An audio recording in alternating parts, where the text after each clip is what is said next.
거대 언어 모델, LLM이라고 하죠. 이게 참 강력한데, 근데 수십억 개나 되는 파라미터를 다 조정하려면 자원이나 비용이 어마어마하잖아요. 네, 맞아요. 정말 장난 아니죠? 만약에 이걸 훨씬 효율적으로 할 수 있다면 어떨까요? 그게 가능하다면 정말 좋겠죠. 그래서 오늘은 바로 그 지름길, 파라미터 효율적 파인튜닝, 줄여서 PFT라고 부르는데 이 세계로 한번 깊이 들어가 보려고 합니다. 네, PFT. 요즘 정말 핫한 주제죠? 특히 AI 모델을 나한테 맞게 좀 조정하고 싶다. 이런 관심 있는 분들이라면 오늘 이야기가 특히 도움이 될 겁니다. 네, 저희가 오늘 여러 자료들을 좀 살펴볼 건데요. 기술 블로그나 허깅 페이스 아티클, 또 관련 논문들까지 보면서요. 그렇죠. 목표는 PFT가 도대체 뭔지, 그리고 로라나 큐로라 같은 핵심 기술들이 어떻게 돌아가는지, 또 이게 왜 중요한지 이걸 확실히 이해하는 겁니다. 네, 맞습니다. 단순히 싸다 이걸 넘어서 왜 기술적으로 이게 가능한지 그 본질까지 좀 파악해 보는 거죠. 좋습니다. 그럼 일단 문제부터 좀 짚어보죠. LLM 전체를 파인튜닝하는 거 비용 부담이 상당하잖아요. 그쵸, 그게 제일 큰 허들이죠. 어떤 자료 보니까 FLAN T5XXL이라는 모델 이거 전체 파인튜닝하면 한 $322 정도 든다는데? 네, 그 정도면 꽤 큰 금액이죠. 개인이나 작은 팀에겐 부담스럽고요. 근데 로라라는 PFT 기법을 쓰면 단 $13. 이 정도로 가능하다고 해요. 와, $13요? 거의 25배 차이네요. 네.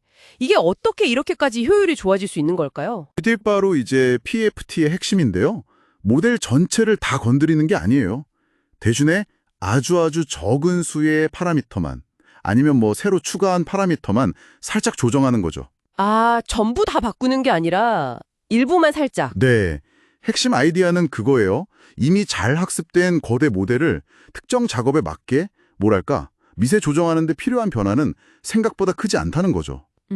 약간 튜닝하는 느낌이네요. 맞아요. 이미 잘 만들어진 조각상이 있는데 거기서 약간 디테일만 더하는 느낌. 그런 거랑 비슷하다고 보시면 돼요. 오, 조각상 비유 재밌는데요. 그 대표적인 방법이 바로 로라, 저순위 적응 이거군요. 2021년에 나왔죠. 네, 로라가 아주 대표적이죠. 여러 자료에서 공통적으로 설명하는 게 기존 모델 가중치는 딱 얼려두고 가중치의 변화량만 학습한다. 이거죠. 네, 맞습니다. 원본은 건드리지 않고 변화분, 델타 값만 배우는 거예요. 근데 그 변화량 델타 W를 또 두 개의 작은 행렬 Y랑 YB의 곱으로 표현한다고요. 델타 W는 YA, YB. 이게 저순위 분해 맞나요? 왜 이렇게까지 하는 거죠? 정확해요. 저순위 분해의 핵심 아이디어가 바로 그거예요. 그 변화량 델타 W라는 게 수학적으로 보면 생각보다 단순한 구조, 그러니까 낮은 순위를 가질 가능성이 높다는 거죠. 변화 자체는 그렇게 복잡하지 않다. 네, 전체 가중치 행렬은 엄청 복잡해도 특정 작업에 맞게 살짝 바꾸는 그 변화는 훨씬 적은 정보로 표현할 수 있다는 발견이에요. 그래서 거대한 델타 W 행렬 대신에 훨씬 작은 YA, YB 두 개로 쪼개서 학습하는 거죠. 그럼 학습할 파라미터 수가 확 줄겠네요. 네, 극적으로 줄어들죠. 어떤 예시에서는 전체 파라미터의 0.16%, 이것만 훈련했는데도 전체 파인튜닝보다 결과가 더 좋았다고도 해요. 0.16%요? 와, 대단하네요. 네, 그리고 저장 공간도 아낄 수 있죠. 기본 모델은 하나만 딱 두고 작업마다 이 작은 로라 모듈, 그러니까 W와 WB만 바꿔 끼우면 되니까요. 작업 바꾸는 것도 빨라지고요. 심지어 파국적 망각? 그러니까 새 거 배우면서 옛날 거 까먹는 현상 있잖아요. 그것도 줄이는 데 도움이 될 수 있다고요. 네, 그런 주장도 있어요. 아무래도 건드리는 파라미터가 적으니까 기존 지식을 덜 해칠 수 있다는 논리죠. 와, 로라 정말 효율적이네요. 근데 여기서 더 나아간 게 큐로라라고요. 이름에 Q가 붙었으니 양자화랑 관련이 있겠군요. 맞습니다. 큐로라든 로라의 효율성에다가 양자화 기술을 결합해서 효율을 정말 극한까지 끌어올린 거예요. 양자화. 그러니까 모델 가중치 표현하는 숫자의 정밀도를 낮추는 거잖아요. 메모리 아끼려고. 네, 맞아요. 예를 들어 32비트 숫자를 4비트나 8비트로 표현하는 식으로요. 근데 큐로라는 이걸 더 똑똑하게 해요.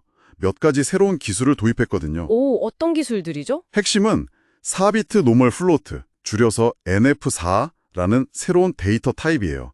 정보 손실은 최대한 줄이면서 가중치를 4비트로 아주 효율적으로 표현하는 방식이죠. NF4. 거기에다가 양자화하는 과정 자체를 또 압축하는 이중 양자화라는 것도 쓰고요.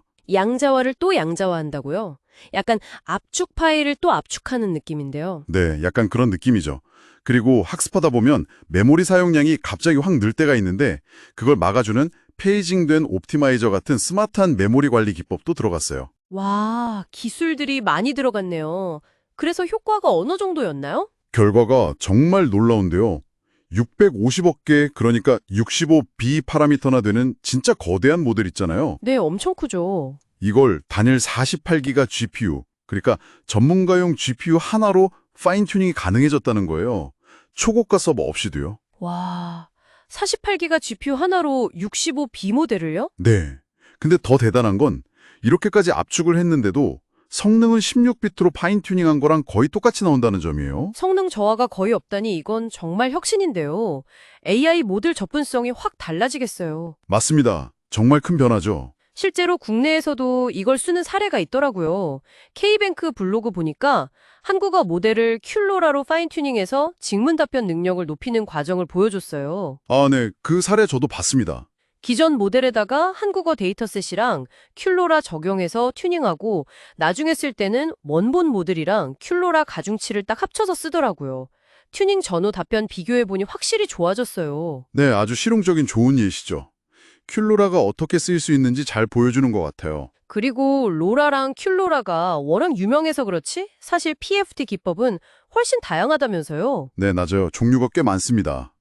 크게 보면 한 3가지 정도로 나눌 수 있는데요. 세 가지요. 네, 첫째는 어댑터나 프롬프트 튜닝처럼 뭔가 새로운 파라미터를 모델에 추가하는 방식이에요. 아, 덧붙이는 방식? 둘째는 비트핏처럼 기존 파라미터 중에서 일부만 골라서 튜닝하는 방식. 선택적 튜닝이군요. 그리고 셋째가 로라처럼 저순위 행렬을 이용해서 파라미터를 다시 표현하는 뭐랄까 재매개 변수화 방식이죠.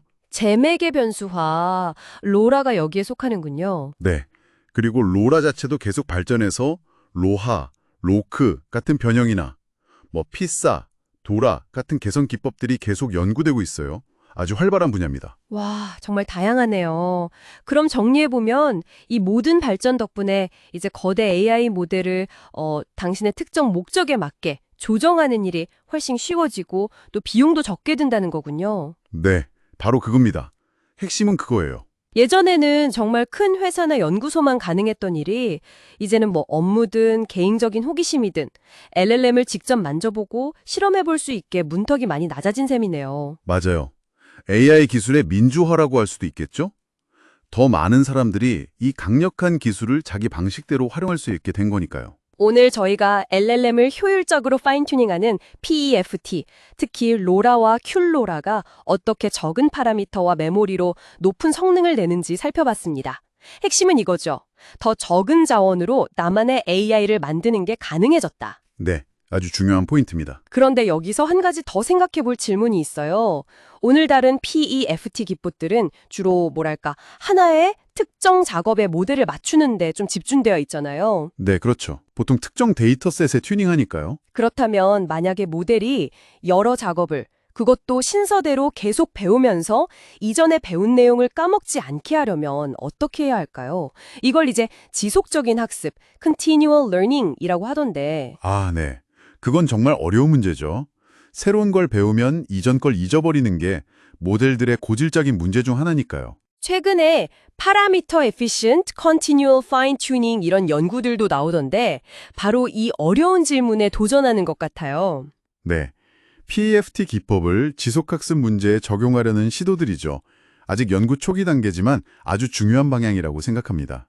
이거야말로 앞으로 AI가 더 똑똑해지기 위해서 풀어야 할 정말 흥미로운 숙제가 아닐까 싶네요. 당신은 어떻게 생각하시나요?